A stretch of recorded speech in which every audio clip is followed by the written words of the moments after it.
Pakistani drama industry کے دو بڑے ستارے ماہرہ خان اور وحاج علی ایک نئے ڈرامے میں ایک ساتھ نظر آئیں گے، جس کی خبریں ان دنوں شائقین کے درمیان خوب مقبول ہو رہی ہیں۔ ماہرہ خان، جو آخری بار ہم کہاں کے سچے تھے میں اپنی شاندار اداکاری سے دل جیت چکی ہیں، ان کے مداح ان کی ٹی وی پر واپسی کے شدت سے منتظر ہیں۔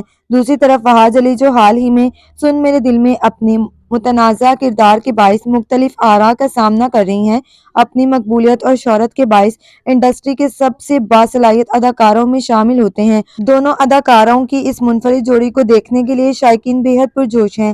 شائقین کی دلچسپی اس وقت مزید بڑھ گئی جب معروف ہدایت کار حسام حسین نے سیٹ کے پیچھے سے ایک تصویر شیئر کی، جس نے اس منصوبے کے خاص ہونے کی تصدیق کی۔ ماہرہ خان کے مداح ان کی چھوٹی اسکرین پر واپسی کے لیے بے حد پرجوش ہیں، اور وحاج علی کے ساتھ ان کی جوڑی نے اس جوش کو ایک نئے مقام تک پہنچا دیا ہے۔ اگر اطلاعات درست ہیں تو یہ ڈرامہ نہ صرف شاندار کیمیا پیش کرے گا بلکہ مضبوط کہانی اور گہرائی کے ساتھ ناظرین کو متاثر بھی کرنے والا ہے۔ ماہرہ خان اپنی غیر معمولی اداکاری اور عمدہ اسکرپٹ کے انتخاب کے لیے جانی جاتی ہیں۔ ان کی اس پروجیکٹ میں شمولیت نے توقعات کو مزید بڑھا دیا ہے۔